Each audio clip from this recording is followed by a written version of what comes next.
we doing chapters 4, 5, and 6 tonight? 1, 2, and 3. Oh, we're still doing 1, 2. Yeah, I don't think we got through anything last week, right? The plan was to get through the first 3 sections. Yeah. But if you studied 4, 5, and 6, you're going to be ready for the next meeting for sure.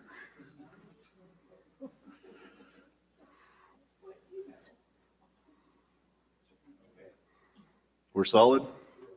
Hey, all right. Well, good evening. Welcome everyone to the Holladay City Planning Commission, October 7th, 2025. We have no work meeting today and are rolling straight into our official meeting. In attendance, we have city staff and representative from, remind me the company? Logan Simpson with us. Thank you. And we have all commissioners in attendance except for Commissioner Tripany, who is out tonight. So, or at least not here yet. Maybe he'll show up fashionably late. We have one item on the agenda, but before I get into that, we do have some members of the public here tonight, and I have asked the Vice Chair, Commissioner Prince, if she would go ahead and read that for us now. The City of Holladay Planning Commission is a volunteer citizen board whose function is to review land use plans and other special studies, make recommendations to the City Council on proposed zoning map and ordinance changes, and approve conditional uses and subdivisions. The Planning Commission does not initiate land use applications, rather acts on applications as they are submitted. Commissioners do not meet with applicants except at publicly noticed meetings. Commissioners attempt to visit each property on the agenda where the location, the nature of the neighborhood, existing structures, and uses related to the proposed change are noted. Decisions are based on observations, recommendations from the professional planning staff, the city's general plan, zoning ordinance, and other reports, by all verbal and written comments, and by evidence submitted, all of which are a part of the public record. Thank you very much, Commissioner Prince. And with that, this is a continued public hearing item, and we talked last meeting and were given the presentation on the updated general plan, and then we started to delve into it a bit, and in the interest of time, we decided we would go through sections 1, 2, and 3 over the week and come back and discuss those sections. And then we will continue the meeting tonight, and the public hearing will stay open still. And we'll come back and review the remaining amount unless we happen to be really efficient tonight. Maybe you guys studied a lot harder than I did. We'll find out. That being said, I do notice there is one member of the public in attendance tonight. And because this does have the public hearing continued, to save you the interest of having to sit and wait for all of us, if you had public comment to make tonight on this, you are welcome to come up and do that at this time. And if you don't want to, that's okay. Don't feel obligated. Not really. I was just curious to hear updates on this. Okay. Yep. No problem. All right. Well, and if you decide later on before we close the meeting, you can raise your hand and I'll invite you back up. But just didn't want you to sit here as we talk through each section of this, in anticipation of coming up. So, all right. And with that. Yeah. Brad Mills. Okay. I think we've got, never mind, sorry. Okay. Yeah. No worries. All faces and no names in my head. So with that, we decided we would start right into section 1, and I'm not going to lie, I didn't do my homework and study it as hard as I should have. I gave it the first pass through and did not get a chance to really dive in. Go ahead. If I may, I don't want to throw a wrench in the works, but let me propose something that might help a little bit to check one of the boxes off. Sure. Before we get into chapters 1, 2, and 3, I'm wondering if you wanted to just collectively take a look at the draft as a whole, how it's formatted, what the title of the chapters are, the layout itself, how it's presented. If we're all in an agreement as to how the draft itself is being presented as a document to the city, at least we can agree on that, or disagree, whatever the case may be. We won't have to worry about formatting or how the chapters are laid out. Specifically, how each individual land use district is presented as a land use district, how the modern income housing is presented and how it's integrated, elements of sustainability, how that concept sort of plays throughout the document. So if we wanted to have a conversation as to how our consultants have prepared the document itself and sort of either collectively agree to disagree or whatever the case may be, at least on the formatting of the general plan and how it's presented as a draft. Sure, I'm highly open to suggestions, and I'm sure everybody here is on board with that thought process. So with that, we can just go right down the line. We'll start on Commissioner Cunningham down here. Jump right into that. Yeah, jump on top of I that. sent in some suggestions online, and so these are the same things, but there's only two. I liked a lot of it and everything else in that, but there's one thing that's particularly confusing, and if you go to section 3, a city with a distinct character, and it has the policies and the goals. Yeah. But it says Holladay's Horizon, so it doesn't link these goals to the title of this chapter. And this becomes a problem when you go to the next one, and then we have a goal 1, 2, and 3 in the next chapter, and a goal 1, 2, and 3 in the next chapter. And so if someone's referencing goal 1, there are six goal 1s, I think. And that, so it was just a technical way or something that, and even if it just attaches it to the title of that chapter, that may be sufficient. But each of these says Holladay's Horizon Goals and Procedure. So it's just, I just like having numbers, right? So section 3, goal 1, perhaps? Yeah. 3-1. Yeah, whatever. Yeah, something that when there's 6 goal 1s, we know which goal 1 we're talking about. And that.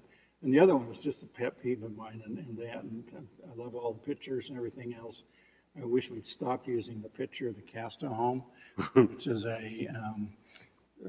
here's a picture of a plywood door on a building that the city spent over $200,000 in moving twice and still not using, and that is not a demonstration of good planning. Right. We have some, the building we gave the heritage thing with, or the historic thing with the jewelers, for example, is a much better example of a older style building that has been maintained. And so, and it kept jumping out at me because I think it's the most used picture in the entire place, and it's just a terrible example of how to do planning. So that was I actually read this. And I did see that same picture and thought the same thing, so. If you're going to do a picture of the Casto home, retake it without the plywood and Well, and I just don't, I think. if there's an angle of it that doesn't look like a dilapidated building. And called it a donation when a big mansion was built, and that was the way they got rid of it, is got the city to take it, and then they moved it again, and then they had a list of things that was going to be happening to use the building at the park. None of those things have happened, and they just barely fixed all the grass, maybe for the pictures, and that, but the building itself looks terrible. Fair. All right. Good suggestions. Thank you, Commissioner Cunningham and Commissioner Font. I found the document to be easy to navigate. I really liked that it seemed to me that it brought in a lot of the feedback that was given from members of the community. Just from a 30,000-foot view, I liked the way it was organized in terms of here are the priorities for our community moving forward. And then from there, it drilled down. So I thought that was really well done. I kind of got lost in the weeds as I went through it a little bit. And as I was going through it, I thought, boy, if I get lost in the weeds and I have a vested interest in really understanding this, I wonder if anybody really is going to dig into this. And I'll take a little side trip here. I got an angry text from a friend in Holladay. She was angry because she continues to see signs from mayoral candidates, and she thought the election had already happened. And that is the extent to which a lot of people in our community are paying attention. And I had to remind her that the election hadn't happened. And, I wanted to say, just pick up a Holladay journal and you'll see that. Anyway, I just don't think people pay attention the way we would like them to and the way we wish they would. So when you were talking earlier about the fact that you didn't get an awful lot of input about the general plan, I actually think a lot of people don't know there is a general plan. So anyway, that's a long-winded way of saying that there's an awful lot of detail in here that I don't think a lot of people will pay attention to. So I think to the extent that we can give summaries and keep it top line, that's in our best interest. Good points. And when you say lost in the weeds, just to expand on that just a little bit, was it trying to understand which goals tied into it? Because, ultimately, this is going to be a document we're going to be jumping in and out of all the time on future agenda items that come before us. So if you're already struggling right now, like, it'd be best to identify where are those missteps happening. I wouldn't call them missteps, and I think maybe it's just a matter of being more familiar with it and understanding where to go to get information as we make decisions moving forward. Mm-hmm. So I think it's incumbent upon me and us to understand how it's laid out and where we get information to help with our guidance as we make our decisions. Okay. So I don't think it's the fault of the document as much as it is my own familiarity with it. Okay. And just looking into the crystal ball, would it be beneficial, for example, when city staff prepares the packets for us, if they were to call out different sections, look in section, yes, page 59 of, the Holladay plan or something like that? That would be helpful. And for me, because I tend to be more of a paper type person, it would be really helpful to have a document rather than having to jump back and forth on my laptop. I'd love to have the document at my desk. So, John. Can we get some paper documents to keep under our little credenza paper holders, whatever we call these things? Everybody could have a copy. Is that possible? That's possible. We tried to, generally we moved as the entire city away from, we don't even accept paper construction drawings anymore. So we don't buy paper, honestly. But we can help you out. It would be so helpful, though. Yep. When we get our packets, if we could refer to the packet and then refer to the plan. Well, they have been giving us the what is it called? The staff report on each item. It's just not all the supporting Right. plans and maps and everything else. I find it hard to go to, when we get our packet, to then go jump from the packet into the link. And I would love to workshop with the commission staff reporting because that is in itself an art. I'd like to say that all the cities, no matter where you go, staff reports it's a different voice you're writing in, and a lot of it has to do with the style of the planner that's writing, but it needs to be standardized to what the voice or the audience is, and that's you. So I'd love to workshop those types of elements and get to you a document you feel is helpful rather than just standardized sections. But we can always include a section that's entitled General Plan and Compliance, and we can analyze that for you and show you where to find those elements. That's perfectly fine. That's something we should be providing you if you need it. Yeah. where to find it, though, and also where to find it as I turn my chair and open the document. It's on my desk. Page 12, paragraph 2, that type of thing. I got it. Or even page 59 or section, 3-31 or something. Just where it's like, whoop, there it is. I think staff does a great job though, because most of the things, they have references. And if you're looking at it electronically, you can highlight and jump to that reference point, which to me is a great help. Right. And if I have a question about a general plan or a code section, you guys take care of me. And I mean, Yes. that's really the way I like to look at it. And I don't typically always jump there, but when I have a question about something, it's available. I think they do a good job in that For sure. regard, Yeah, too. I'd have to agree with Brian that the references to the city ordinance or whatever that that are relevant are usually always given. So, All right. Thank you, Commissioner Font and Commissioner Prince. I'm going to be so honest. I just got home from Switzerland, so I have not looked at this, but the couple pages that I've flipped through look really nice. But I had a fabulous trip. Are you, Switzerland was very are you walkable. saying you're neutral in this? I am currently neutral, but we could always be more walkable and have better public transportation like I just enjoyed for 2 weeks. So there was my totally irrelevant comments. Didn't even need a rental car? Well, we did because we drove into some of the mountain regions, but that was Oh, later. That's fair. Yeah. Aren't you supposed to take the train instead? Oh, we did that too. We did all forms of transportation. I could tell you more. All right. Commissioner Gall. I like a lot of things about this plan. I think that it's a little, kind of similar to,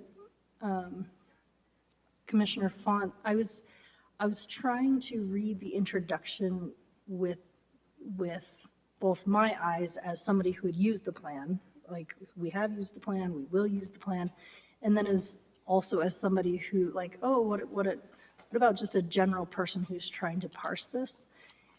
And I'm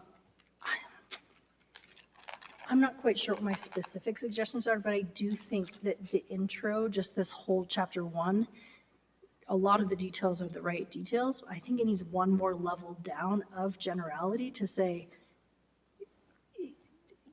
this is what a general plan is. So we say general plans are required by state and federal stuff. There are reasons that cities adopt them. I don't know. It feels like there's one more level down of like a topic sentence or something a little bit more general, so that somebody approaching this could read the first 2 sentences and be like, oh, I get it. Whereas right now, I think it already jumps a little bit into decision-making process while recognizing residential and economic development pressures. I don't know. The very first sentence I don't think is general enough or friendly enough. And I kind of feel like that through the whole intro is just, if you were trying to come in and understand this for the first time, could you do it? I think in a lot of places, yes. But I still feel like I want one more step of generality. That's not a very helpful comment because it's a very general comment. So Okay. to clarify, make sure I understood what you just said. No general on the general. So we have, if you go back up to section 1, right, the page we're just looking at, very top, section 1, introduction, importance of this, like a sub-paragraph that encompasses what you're about to dive through and then have all the next level? Yes. Or like on page 12, how to use the plan. Like, we're going to use the plan because the staff is going to help us use the plan. I don't know. There needs to be, I think, 1 or 2 more sentences for like, how are you reading the plan? The plan is organized by blah, blah, blah. I don't know. Something just slightly easier to enter into. My other comment, which, like, I was on the steering committee. I saw this a lot. And I still feel like chapter 2, where we're describing, like, we've got land use types, we've got the opportunity categories, we've got this chart of primary use and secondary use. I think, first of all, that's confusing because it looks like the colors from the opportunity categories. So I think that dark green, light green, even though they aren't the same, I think having those right next to each other is a little bit confusing. And then on page 26, the future land use versus zoning, I think is a really helpful table. Because I think that was confusing, even for the people who were looking at this multiple times. I think that was a confusing thing where sometimes our feedback would be like something, something, and you would say, actually, that's a zoning issue, not a, and I think differentiating that is very helpful. I wonder if we could actually expand that table somehow to make it even more explicit about what's going on here. Because again, we don't want people to look at this and think this is zoning when it's not, or not understand it's zoning when it is. I think that's a really important distinction, and I still think it's a little fuzzy, and especially for somebody who's trying to look at this and figure out what they're allowed to do or what might happen to their neighborhood. I think this could be confusing. And again, I'm not sure how to give a positive suggestion about clarification. I just am flagging as what I think a big question mark is going to be for, I mean, even for us as we're using it, but certainly for general public as they're flipping through. I guess I think those things feel kind of, well, the future land use fund, I'd love to dive into that a little bit more too, of like if there just feels like there's too much going on. I'm not sure if your mic's on there, sorry. Oh, thank you. There we go. Can you, I think I'm good now.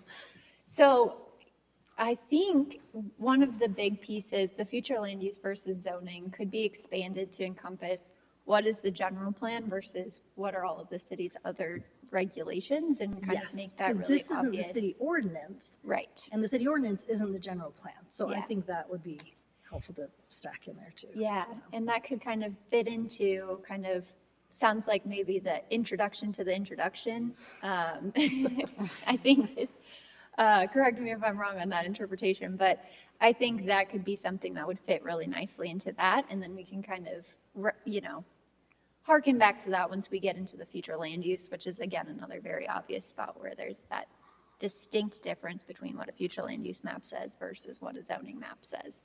And we can kind of make sure that that feels like it's coordinated.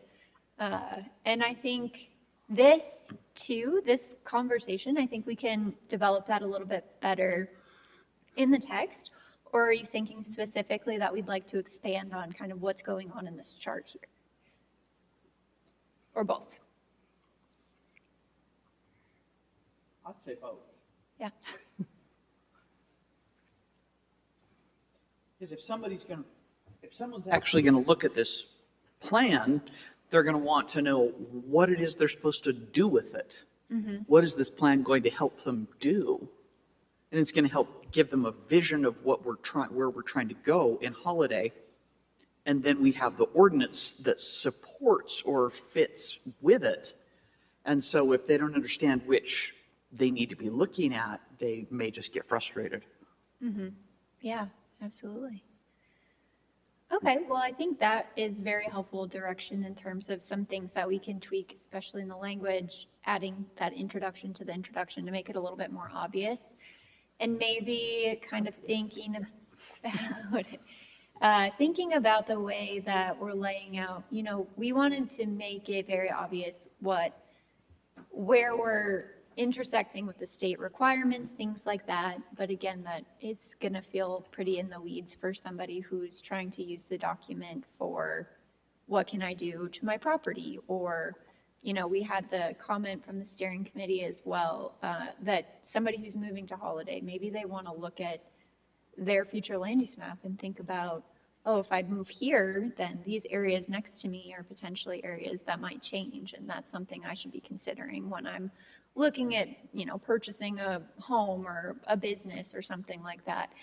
And so there's kind of multiple uses, of course. And so we can definitely kind of think about some tweaks that we can make to the introduction for the user, thinking about the user.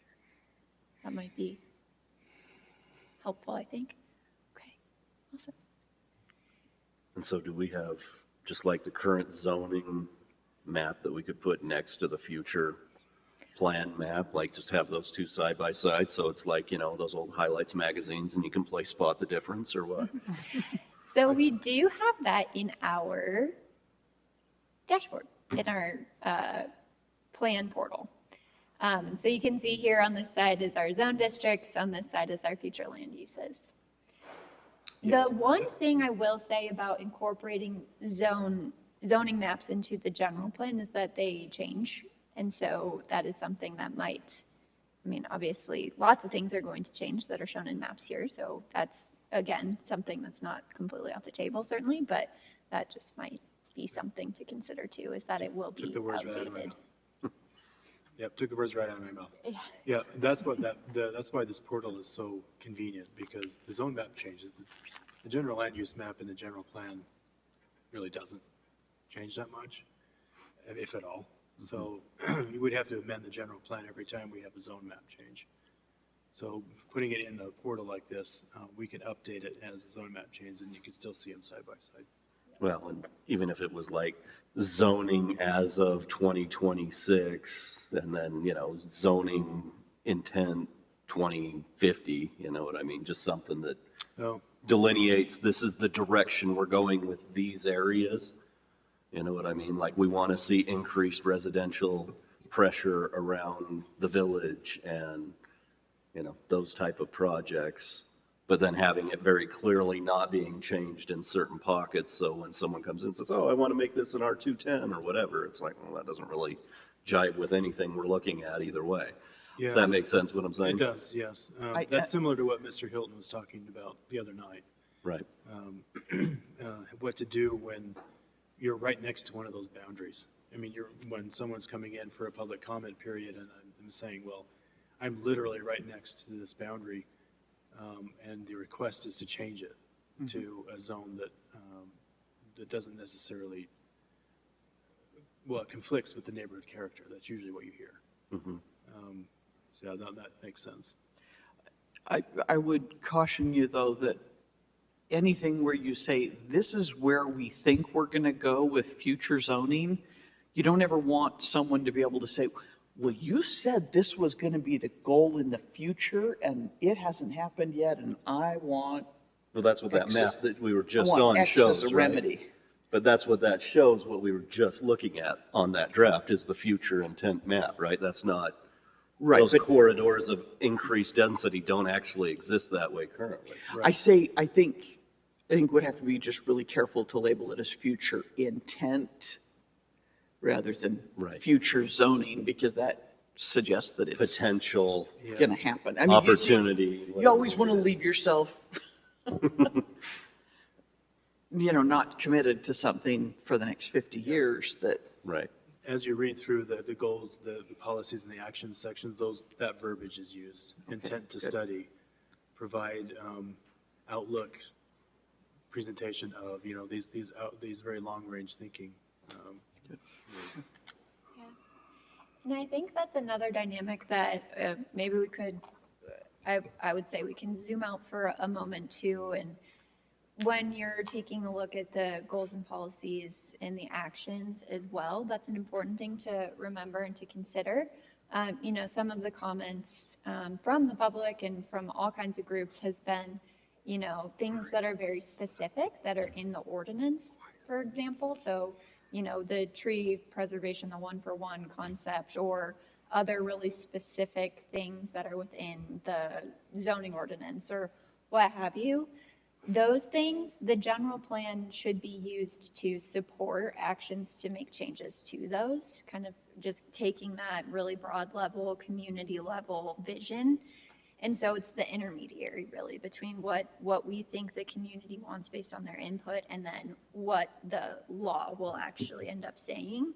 This isn't necessarily saying that this is going to change right now with this plan.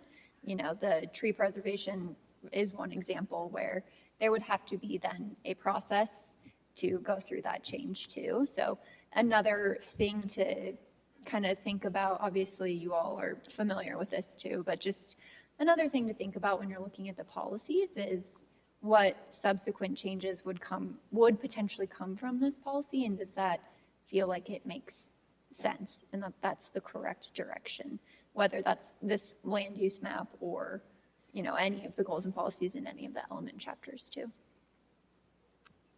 In your survey, did you ask the question, how many times have you used the general plan or even looked at it or tried to find it? No, that would have been an interesting I mean, I'm just question. curious if it's like 1% of 1% of the city's population. So we're talking about it as though 100% of the population goes to the general plan, looks through it, and it's like, okay, I got a problem. I don't see the correlation to the zoning ordinance. But, I mean, and I appreciate the effort because it is hard to simplify it in a very mindful way for a layman audience to come in and start reading through these things. And you also have to be considerate of where they start looking at the general plan. Most of the time it's pictures and maps, colorful things, not the verbiage, because they know if once I start reading that, I'm in trouble.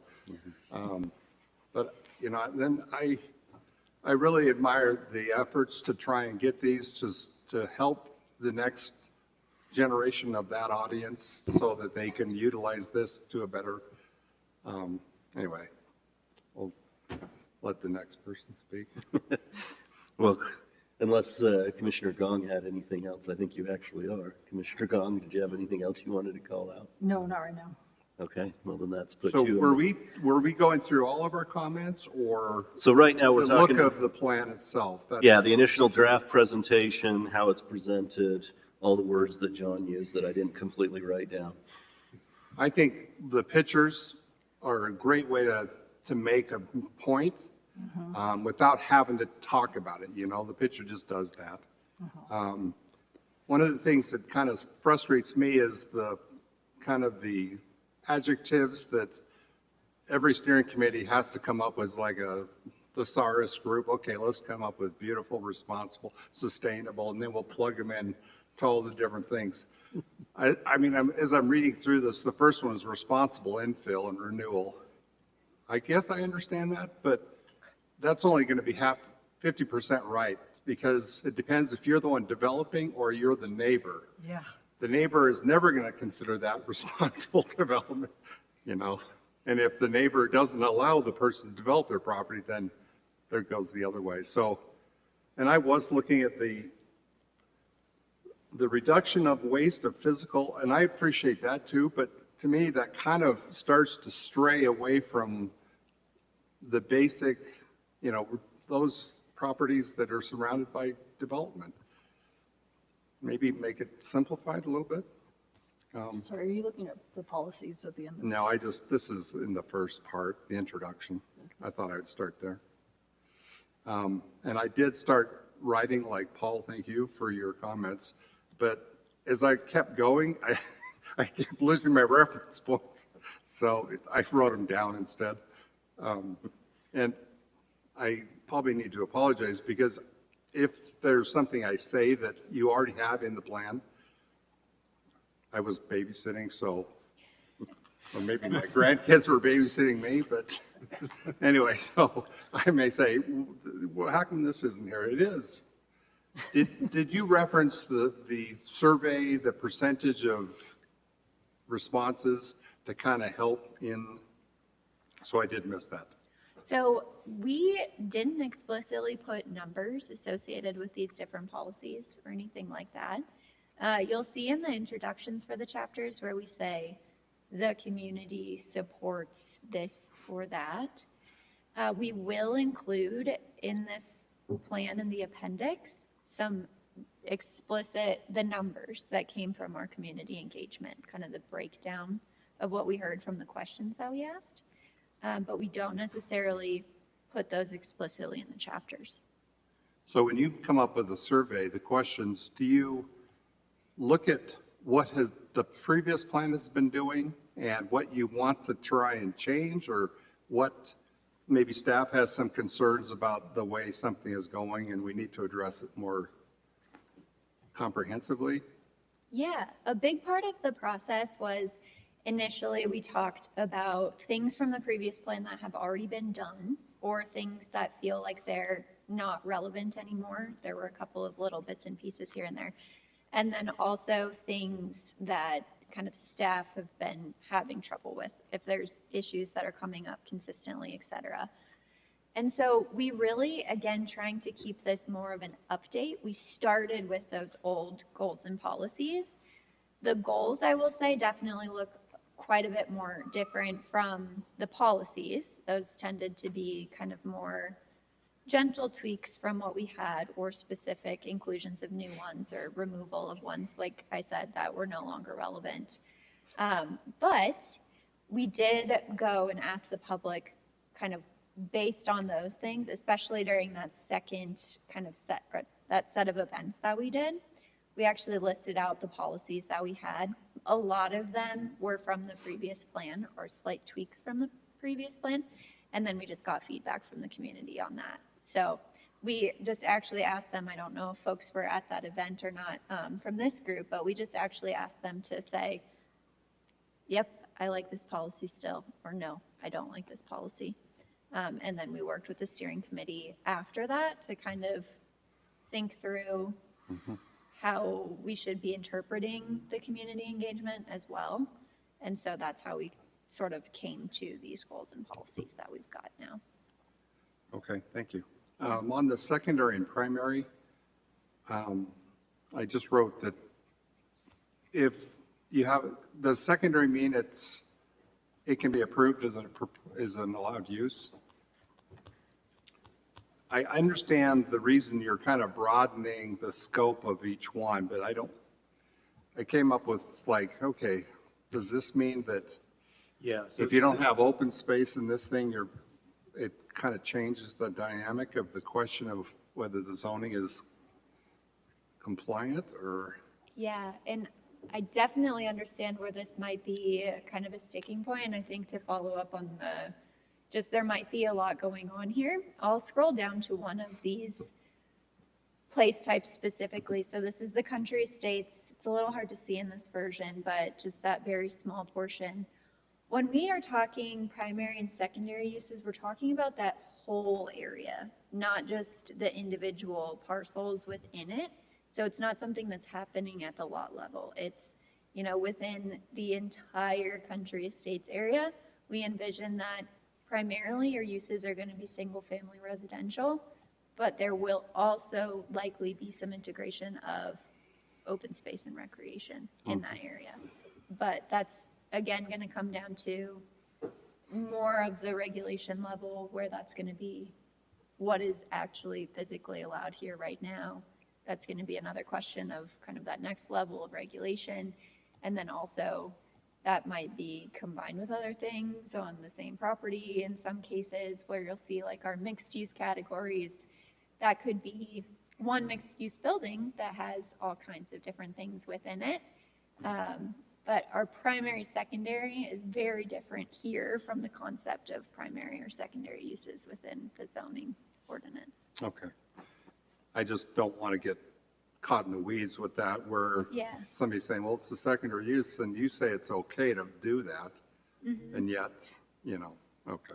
Thank you. Yeah, I think that's a really, really good thing to point out too. And if that feels like it's too specific or restrictive as well, because again, I think it's very important to establish that this is a visionary concept. This is what comes before the zoning change, right? This is what's supposed to guide that. And so if we're saying secondary could be an open space recreation use, although we want mainly in the regional mixed use area to see all of these other uses, residential or mixed use, is that clear? Is that obvious? Yeah, and that's the question, going back to how this starts to integrate into the zoning discussion and decision, that this is meant to be more at that higher level. So, but I can see where there may be some difficulty. Yeah. I'm sorry if I jump around too much. This is on page 13, land uses. You have restaurants listed as a land use. I know you're kind of jumping between terms on some of this, because there isn't a land use category of restaurant. Right. But you list these as land uses, and some of them are actual land use categories. So yeah. I guess I don't want to be a stickler, but that seems to be problematic to me. I mean, are restaurants going to be just singular in so many different places that, I mean, you're agreeing with me, but I mean, I'm not sure if it's an appropriate to list it as a land use. Am I missing something here? Because you're saying, Paul's over there. Will you hurry up? I'd like to go home. you're No, saying no, these should match these. Yeah. I'm not, That's what you're I saying. don't think hardly anyone's going to read this other than us and the council. And I wish would've like known the idea before that you flag it, that this isn't the zoning map. This is a vision of what could change in the future. I can't tell you, and you probably ran into this in Midvale, but in South Jordan, when I was there, people would, mainly real estate salesmen, would come in and say, this is the future zoning map. Okay, so this is what, the city's going to put a park here. That's my favorite. The city's going to put a park here. The city doesn't own the land. The city just has a general commitment to more parks. And somehow this document, the general plan was proof, you know, to help get a sale done or whatever. And contrary, they also said, and to the contrary, they also said things like, well, it's not in this document, so your neighbor could never end up doing X, Y, Z. And then a year later, there's a zoning change and X, Y, Z happens, and the people quote their real estate agent as quoting the general plan. So the bigger and bolder you can say in the very beginning that this is a vision of where the city could go. Mm-hmm. And this is not the plan. Yeah. Okay, the council ultimately will make policy decisions and may not do any of these things. So are you saying it's too specific? I think so. I mean, to me, if I'm just reading this for the first time or for the 20th time, restaurant isn't a land use, and I'm trying to find out why we're listing it, and I appreciate what Paul just said, because this should be as general as possible with a lot of specificity. And Yeah, absolutely. So if you were to look at it, if you were being presented as, say, for example, a rezone that's going to be in the medium density residential or residential mixed use, because it has the most of the uses in it. To see on one page all the types of intensity or lack of intensity of uses that plan or that district can provide, having it being seen on one page rather than flipping through the document, I think that's the intent of what Delaney is trying to put on this page. So if it was more generalized, would that be more acceptable, or just, well, is this page as I read useful? through it and I just looked at the first time, it's like, oh, this is confusing because you're listing these as land uses, but on the map that is not a reference point. Yeah. That is the same. So I don't want to confuse people by. I understand why you're listing it specifically, but maybe it's mislabeled or. Yeah, and I think there's a couple of things there too. So yes, I think the labeling could be kind of misleading for folks too. What we're talking about is the future land use, and what we see in the future land use map is these place types, right? And we obviously know that. And then these land uses, and I think we could certainly try to change the name, because if you hear the word future land use map, then you would anticipate that you're looking at land uses, right? Even though it's this concept of place types, and I think that can definitely be a little bit confusing. And so the intent with why we go deeper here is exactly that, which is rightfully so. I think our mixed use areas, we're labeling as mixed use areas because that's the goal of those places, is that we want them to have a mix of different types of uses. And Holladay has done that really well and wants to support that in the future. And so the idea, because we don't, like a lot of other communities have, you know, a couple of different commercial designations and a couple of different industrial designations, we have all these mixed use designations. This breakout of what the intent of that is could be helpful in terms of exactly what John just said. You know, if you're thinking about something in one of those regional mixed use areas, you see kind of across the board, okay, is it an institutional type use that could fit into this place type? Is it a, you know, commercial retail type use that could fit into this place type too? And so that is the intent, and certainly we can change the names, if that would help with the clarity. But I think another bigger question there is, does that feel like that level of detail is still helpful to kind of guide what that mixed use designation would potentially look like? I think it is helpful because personal services is not a land use either. But it's helpful when you look at regional mixed use or Holladay Village. I think it's helpful. That's the kind of thinking that you want us to employ when we're looking at what you're talking about with regional mixed use or the village or community mixed use. So I think we're splitting hairs to say a restaurant isn't land use. I mean, not in the country estates, it's not. Okay. All right, we'll move on. The map on page 24, it has the opportunity zones and the highlighted right-of-way that also, it's called the opportunity corridors. I appreciate what you're trying to do on like 45th South. You might want to just bold that the same size because I think it's I couldn't tell if that was an opportunity corridor or not. It is purple, but it's so small that for this kind of reference, you might want to just make them because the whole corridor. That makes sense? Yeah, absolutely. In the opportunity corridors, you also may want to include maybe the size of street that you're going to see some of these things on. Because I think there's some misunderstanding of how some uses, if it's on an arterial, then yes, it obviously intensifies, but also collectors can be fairly intense as well. So, sorry. No, that's good. Chapter 3, the character.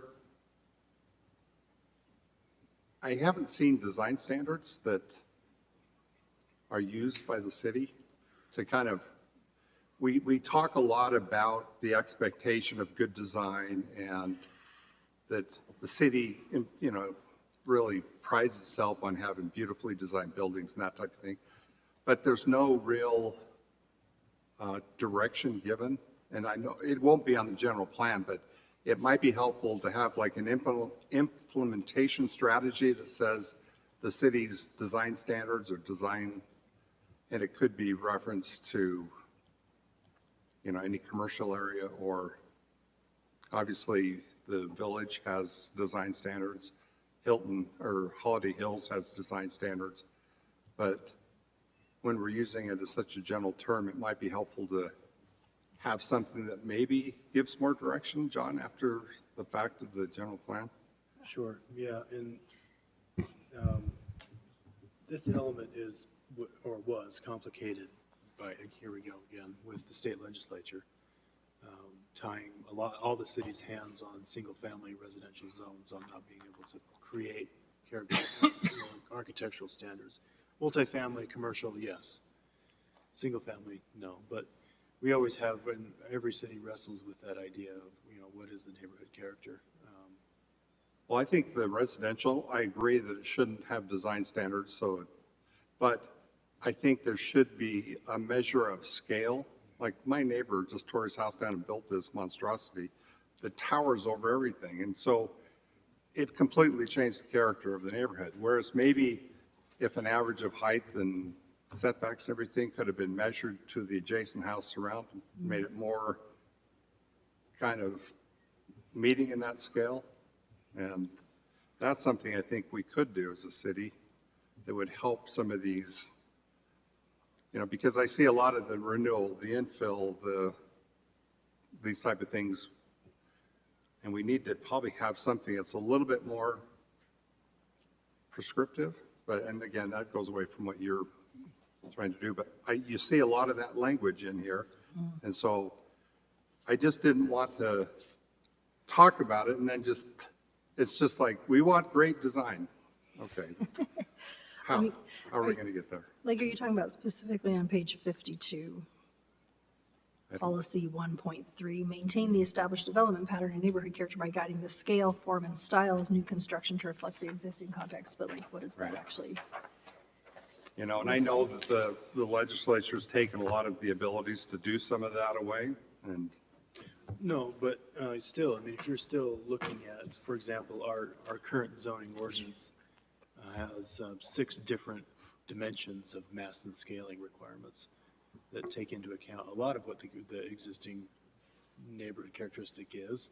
So if we're trying to say, well, let's either reinforce that to, re-review it, that type of thing, yes, we can definitely create language in here that points the direction of the city toward that goal or that effort to further refine what that neighborhood character is.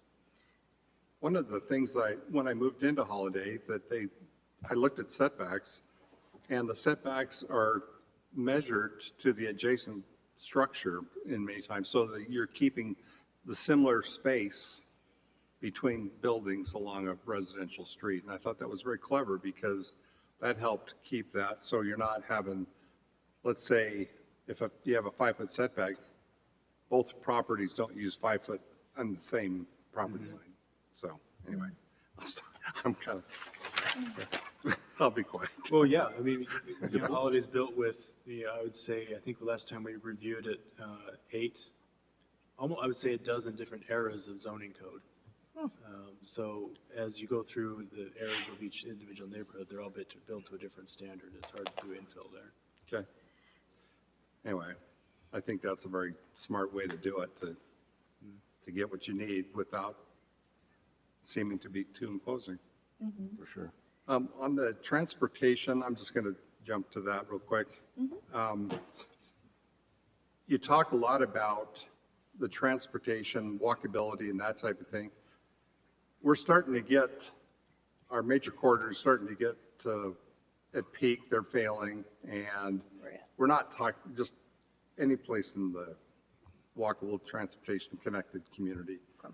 What I'm curious is, we don't really give any kind of implementation strategy to how we're going to solve some of these, because if Holladay Boulevard is backed up and congested for a good portion of the day, and we're looking at, a few years into the future, there isn't any discussion about how that could be solved or how the city will be addressing that. And I think it doesn't have to be specific, but there should be some discussion that city has looked at that, and there are considerations of how some of those there will be some traffic congesting strategies. Anyway, and then does that make sense? Yeah. Yes, it does. Yeah, absolutely. I mean, like we did one in Cottonwood Heights where we were having so much trouble because there were so many access points on these arterial streets. And so part of the strategy is to control the access points with medians and some of those things to change. And it changed the effectiveness and how the streets function. And I don't know if that's too specific, but I don't like general plans that just talk in such ethereal kind of things that don't have a little bit of meat to them. Because really this is your plan that's going to help solve or help direct certain, every aspect of decision making. Yeah. All right, last one. Sorry, guys. Go, Brian. Economic development. You talk about target industries, and here, I'll pull it up. Sorry.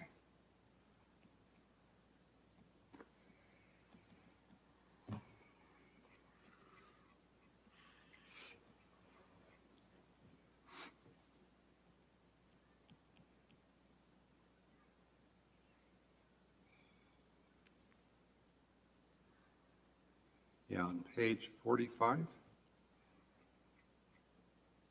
The employment and workforce. I know there's a lot of office, and that's the major, I don't want to call it commercial, but there's a lot of office uses anticipated. you talk about competitiveness and target industries, but there's no mention of any target industries. You know, and I appreciate that, but I think part of what the city at this point in time should be doing is identifying businesses that maybe aren't here, but they want here. I mean, who would have thought that Trader Joe's coming? If you describe that, okay, we have this retail use that's it's going to have a regional draw, and everybody's going to start freaking out. We don't want that kind of stuff. And then, well, it's Trader Joe's. Oh, we want that kind of stuff. So I know it is a lot of who the business is and that type of thing, but I think it's very complimentary of a city to be thinking that they want to identify the type of business they'd like to have there. And, you know, I know there's a new business manager for the city that could be helpful in this regard and maybe, you know, suggesting some of those type of things. We kind of wrestled with this topic and trying to identify what types of industry, whether it's high tech or, you know, light manufacturing, is it just strictly retail, those types of elements, and creating a list that would be in here that may not be all inclusive in the future. So if we have something that is not listed there, can we still pursue them? Having it open-ended enough. I mean, I totally agree with what you're saying. Yeah. You know, I mean, that's part of the discussion. You guys have been thinking these broad things, and you've identified different outcomes of the plan and how you're going to use it. So I think it's really helpful to have those discussions. All right, maybe this is just me being kind of naive, but on policy, oh, here we go. I appreciate Paul saying what he said, because goal 1, no, let's see, page 46. What is trip chaining? Chaining? Yeah, it's on policy 1.4. To promote accessibility, increase trip chaining and sales capture. Oh. Yeah. So to stack your trips, basically. Well, I get the point, but I think sometimes the jargon is a little too clever. Yeah, And maybe it should be just, we can absolutely change that. and then there was a, oh, shoot. I'm losing my mind. Where the city develop and promote Explore Holladay outdoors. I just think Explore Holladay, to me, that is another one of those complementary economic development types of things, is that come see what we're all about.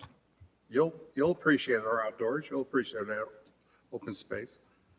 And I think it was just, I couldn't So understand the that reason element's sort for. of a given. Yeah, I couldn't understand why we called it outdoors. Anyway, all right.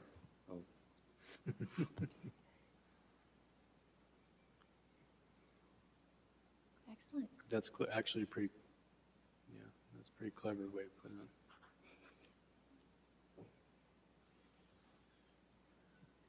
Good job, Commissioner Barrett. I'm sorry. 2 gold stars. Give him some extra candy. Right. That's his goal. Back Awesome. Some great points made. I have just a couple, by way of comparison, pointless things I wanted to bring up. If you go up to the page 47 of the PDF,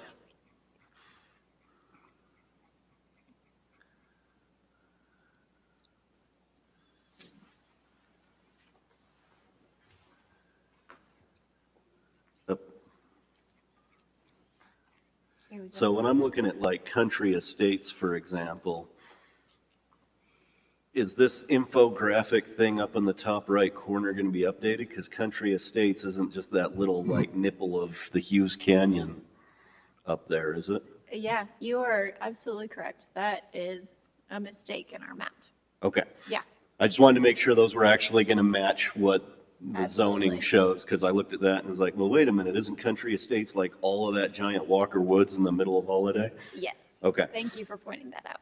Okay. Absolutely. So just a minor thing, and then if you go down another couple. I'm actually going to interrupt you, Dennis, and I Sure. apologize before you scroll away.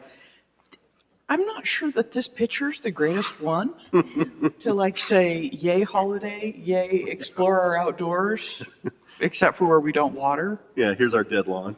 Yeah, so Absolutely. we just may want Yeah. to We've meditate on flagged that. this one too, yeah. Okay. Yeah, thank you. Sorry, I No. apologize. You're okay. I'd say use the Walker Mansion, but someone tore it down. But, something along those lines would be nice to put in there. And then if you, kind of along those same lines, so residential foothills, I think maybe this is the right zone for that. And that, like, it was just a copy It's the same paste. image. But if you go down to page 51 of it, so go down a couple more. So when I'm looking at this, the residential mixed use, the graphic's right up in the top right corner, but it's totally covering what you're trying to draw attention to. And instead I'm looking at Hughes Canyon and it's like nothing about that is mixed use. Across the freeway is, and that tiny little off to the left-hand side of the graphic. So if we're going to do these really big pictures, which I do appreciate, and I think all the commissioners have voiced that they love the pictures in here that help, I think it'd be beneficial if we make sure the focus of the picture draws attention to what we're trying to outline within the text, if that makes more sense. Absolutely. So those were just a couple finessing points that I wanted to bring up on it. Perfect. I do have one thought that sort of tags on what you're talking about. With the pictures, as I have been looking through this today, there are places that absolutely I recognize and I know just where they are. And there are other places that I have just been stumped trying to figure out where they are. Is there value in, granted, this is for us and the city council and city staff, who may be the only ones who ever read this, having a key that this is a picture of this area and this is a picture of that and this is... I don't know if there's value, but if I can't recognize it, and I've lived here for 20 some years, then And I don't know if that's actually by design. okay.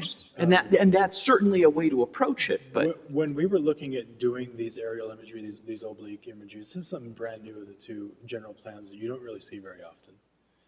The problem we have and the concern we have with these types of imagery is how private are you getting? Do we need to locate this specific area where the image is being taken on a map specifically to tell you where it's being shot? Or can you feel, by looking at the image, can you feel or get a sense of what the district is intending to portray? okay. I mean, those are the two elements we need to weigh. And I think it's a philosophical question, and as long as we're consistent with how it's dealt with, But if And you're we've looking thought at it this and through. you're saying mixed use is US zones, and right in the forefront, I'm seeing detached single-family homes, yes, I agree. yeah, and those are in Cottonwood The- Heights too, I believe. The focus No, is, it's needs to be Was that Hughes Canyon? I refocused. think so. And I will say one other thing about these pictures that I think is really beneficial specifically for Holladay is that we heard so much from so many people that they do not really want Holladay to change in a lot of different ways. And so while some of these areas, particularly, this one, the top corner of this one, I should say, is an area that is designated regional mixed use. There is some potential for there to be change in that area. But by kind of showing this is what's already there, and we're not suggesting a major overthrow of Holladay. That is definitely by design. And then I definitely agree with the privacy component of it, but the anonymity of the pictures, I think, also gives a little bit more to this kind of notion of what the area should be. Because if you can really look at it and say, oh, this is Wander Lane, I know, who lives there, or I live there, or something like that. That gets into the privacy thing probably, but I think the other piece of that is that it should be a little bit more prototypical. It should be just this idea of what the area should look like too. Commissioner Font? One other question. The Business Advisory Board and Mayor Daly have been emphasizing over the past couple of years that we promote this shop local and put on this shop local campaign. And I haven't dug into the chapter about the economy of Holladay, but I wonder if we're going to continue an emphasis on shop local, should there be something or is there something in that chapter? I haven't dug into it, but I just perusing it tonight, I haven't seen anything. That scale of economy is addressed in that, and it was in previous versions of the general plan and highlighted as something that needs to be retained. Okay. And if we want So to. actually, I'm sorry, so goal 2, policy 2, so 2.2I, develop and promote and explore holiday outdoors campaign with local regional marketing. That's essentially what that goal covers, is the shop local. So it's on page. 2.2I. Yeah, 2.2I. You scroll down just a little so we can see the Oh, yes. plan page number. A little further. There you go, 88. And 89. That's not exactly the one I was referring to, but it's worded like that. And one other piece, that goal 3 as well, we're getting at the idea of supporting cultural arts and community activities as well. And in this space, and I do know, and I'm sorry, I don't know exactly which one it is, but we also do make some specific connections between the business advisory board as well. And then if we want to explicitly call out a specific program, we certainly can add that here. I think policy 3.1, continue to support cultural activities and events, but that's not necessarily getting at marketing as much. The second one, connect businesses and Holladay with outreach programs, education, and networking. Yeah, that's. So we can certainly explicitly call out a particular program too, if that feels like it would kind of make that connection more obvious.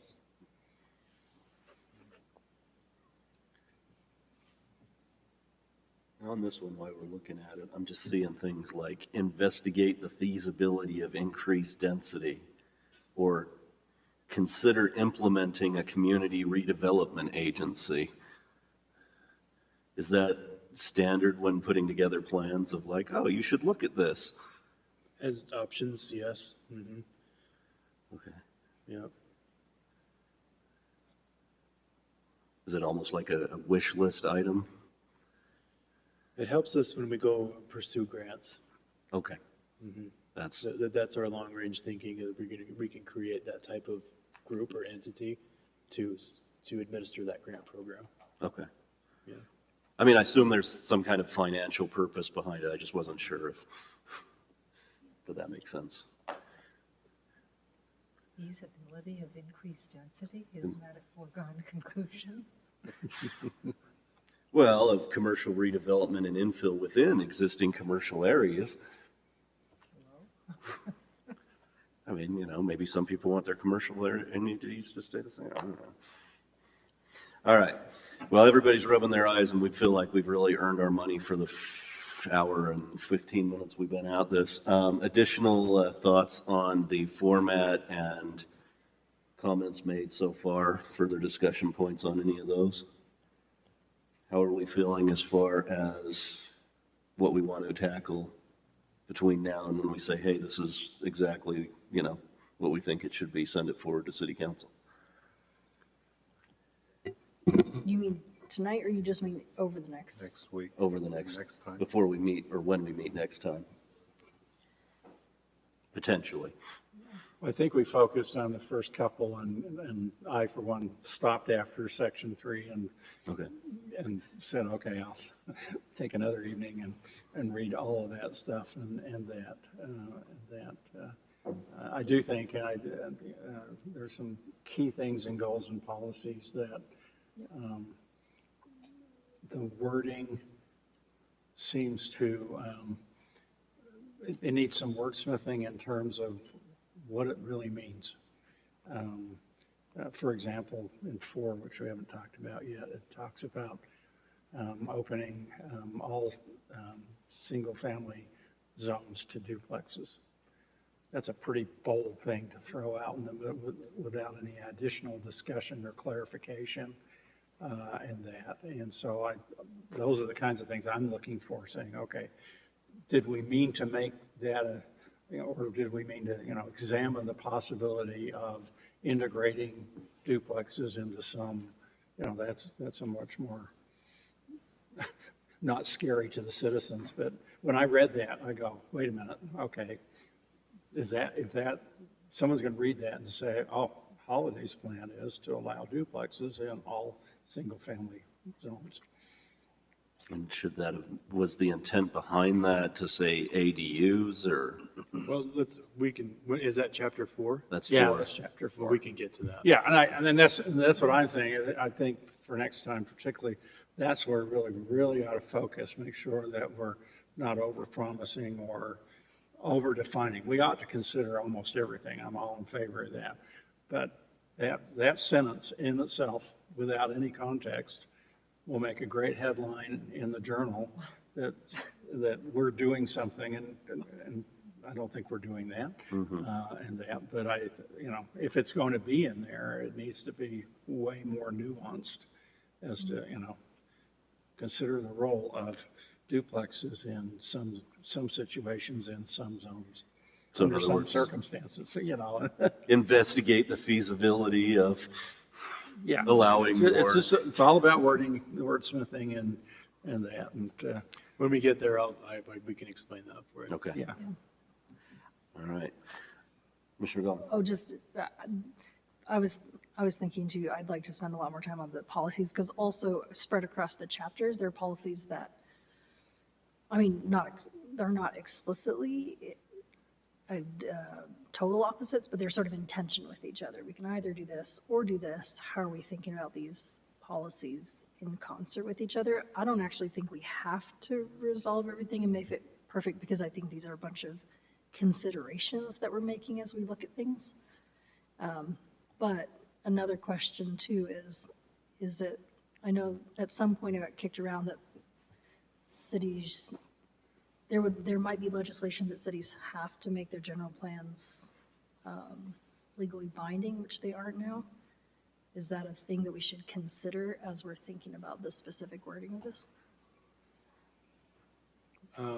Before I answer that, I consult with, too bad Brad's not here, even Todd, our partner.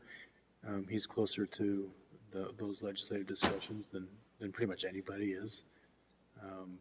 But yes, I think we've been cautioned to think about that in those terms. Okay, because it does, like things like consider sounds dumb to me, but also I think that's the right way to go if we think at some point this becomes a document that we have to do. Considering is fine, saying we have to do this and this, especially if they're in intention, that'll be hard. For example, preserve subsidized units. Yeah. Right? Right. We Or, always have to have X number of these, and that's, again, if it's going to go that route. Yeah. It's not a plan of try to, it's a you must, Yeah. right?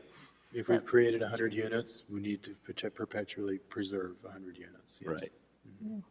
Or some of the policies in the chapter about natural spaces. I think can be hard to do those while also doing some of the other things. So we want to make sure that those match, or at least can coexist.